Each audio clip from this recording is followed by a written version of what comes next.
Could a president who ordered SEAL Team 6 to assassinate a political rival who was not impeached, would he be subject to criminal prosecution? If he were impeached and convicted first. I need my black people to understand that Donald Trump would not be the first president to have immunity to assassinate people with political dissidence. Every president in American history has had that immunity. It's just that that immunity has been applied to the assassination of black political leaders. He's good dead now. I knew they were talking about Chairman Fred. Fred Hampton was murdered by his government. But before that, he was a leader in a movement practicing a new kind of activism. A movement targeted because of its power to unite people. Fred Hampton, Malcolm X, Martin Luther King Jr. Be clear, what Donald Trump is campaigning for is the right to commit genocide against black people. Not him specifically, but this is what his supporters' desire is. Genocide against blacks. The deathbed confession of a former undercover New York police officer who admitted to being part of a broad New York police and FBI conspiracy targeting Malcolm. In the confession, the former officer, Raymond Wood, who died last year, admitted he entrapped two members of Malcolm's security team in another crime, a plot to blow up the Statue of Liberty, just days before the assassination. U.S. government found guilty of assassination Dr. King. Although James Earl Ray was convicted in 1969 for the crime, little mention is made that 3 decades later, Memphis jury deemed the United States government guilty of conspiracy to assassinate Dr. King Jr. On December 8th, 1999, 12 juries unanimously rendered a guilty verdict after a 4-week civil trial of listening to more than 70 witness testimony. The King family, who filed the civil suit, was awarded $100, which they donated to charity. I have the most loyal people. Did you ever see that? Where I could stand in the middle of Fifth Avenue and shoot somebody and I wouldn't lose any voters, okay? It's like incredible. It's been 8 years since then-candidate Trump made that astonishing claim in the days leading up to the 2016 Iowa caucuses. Even the immediate aftermath of his death, many Americans had a negative view of King. Nearly a third, 31%, said he brought his 1968 assassination upon himself less than. Black people, it's imperative that you become aware of the people who are trying to empower Donald Trump and why do they feel it is imperative that Donald Trump become president. Understand what those people who support Donald Trump think of you. And what do they intend to benefit by a Donald Trump presidency? We lay out the fourfold interconnected threat that white rural voters pose to the country. First of all, and we show 30 polls and national studies to demonstrate this, so we provide the receipts in Chapter 6. They're the most racist, xenophobic, anti-immigrant, and anti-gay geodemographic group in the country. Second, they're the most conspiracist group. QAnon support and subscribers, election denialism, COVID denialism and scientific skepticism, Obama birtherism. Third, anti-democratic sentiments. They don't believe in an independent press, free speech. They're most likely to say the president should be able to act unilaterally without any checks from Congress or the courts or the bureaucracy. They're also the most strongly white nationalist and white Christian nationalists. And fourth, they are most likely to excuse or justify violence as an acceptable alternative to peaceful public discourse. So you mentioned a lot of negative factors about this. The purpose of the clause, if he is impeached, is because they understand they are giving him political coverage with his supporters. Them being and having still the majority of the population and electoral vote, if they are able to get him in power, then he will allow them to commit the genocide that they need to suppress the black growth. If he were impeached and convicted first. During the 1960s, King was a very divisive figure. The last Gallup poll to ask about his popularity during his lifetime, taken in 1966, found his unfavorable rating was 63%. If through those Gallup polls you cannot see that American whites lack a moral compass, that a person who promoted nonviolence movement in order to protest the oppression that Black Americans was going through, especially during the Jim Crow South, had a high disapproval rating amongst whites. If you don't see how you not accepting oppression angers white people.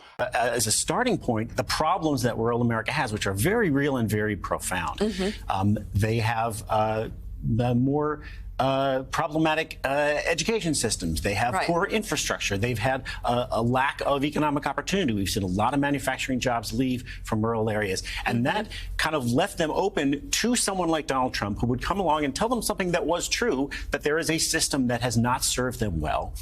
And he said... They're pissed off. They are pissed off, and they have some reason to be. But Black America did not have a reason to be upset about the Jim Crow, about the discrimination that we face here in America, a country that we built, or the continued de-industrialization of our communities to this day, the continued economic castration of the Black community. So we don't have a reason to be upset, but white America, rural America, feel they have a justification for being upset and opposing us when we try to lift ourselves out of these same conditions. You have to understand these people lack any ability to see your humanity.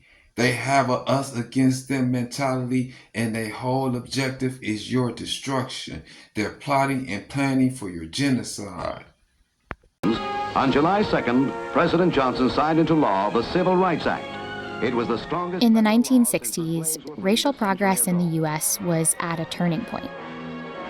Activists won major civil rights victories, and the era of Jim Crow laws came to an end.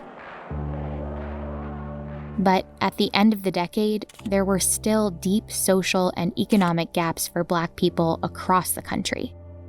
Black Americans continued to face high poverty, poor housing, and unemployment, and they still had little to no political representation.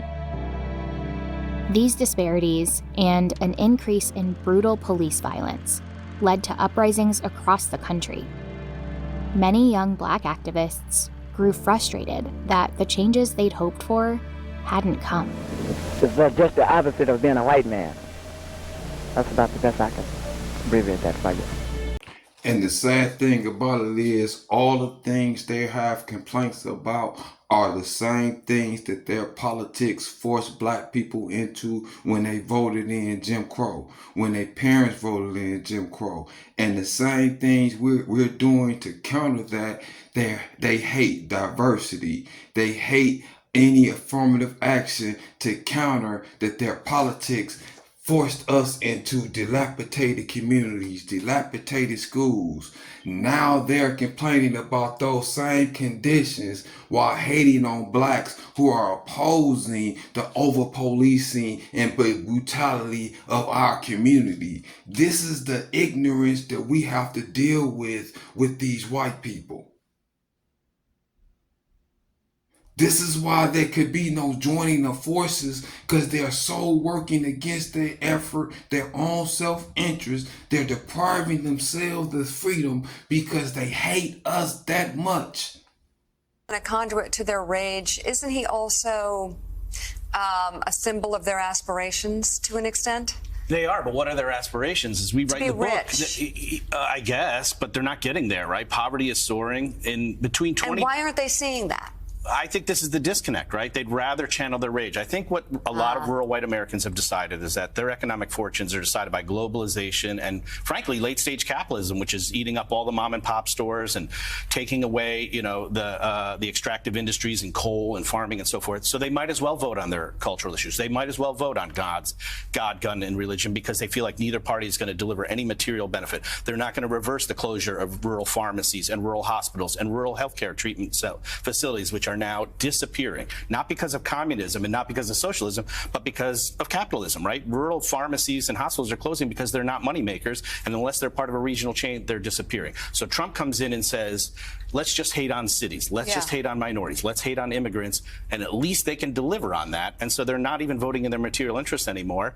And that's causing a further decay and decline of rural communities. All right, Reverend Al. This is the real disconnect. They hated black political leaders for creating solutions for the very problems that they currently are going through. They hate the black community for already telling you that this capitalist system will financially oppress you. They hate the black community who had to create their own clinics, who had to create their own free breakfast club in order to deal with the lack of nutrition in the youth that was preventing them from being able to properly learn throughout the day. And they hate you for coming up with solutions to the problems that they have politically voted for you to be in. Party is still here. Today, the work of Fred Hampton is alive through some of the same programs that marked him as a threat. Many of the programs that the Panthers created are now staples of our society. We didn't have free breakfast in schools prior to the Black Panther Party's free breakfast program. Those free clinics, almost every major college campus got a free legal aid clinic. The ways in which sickle cell testing is now respected as a disease by the CDC and others. None of that stuff existed before the party. I think that's revolutionary. The history of the Black Panther Party is going toe-to-toe with this government will never die. Never die.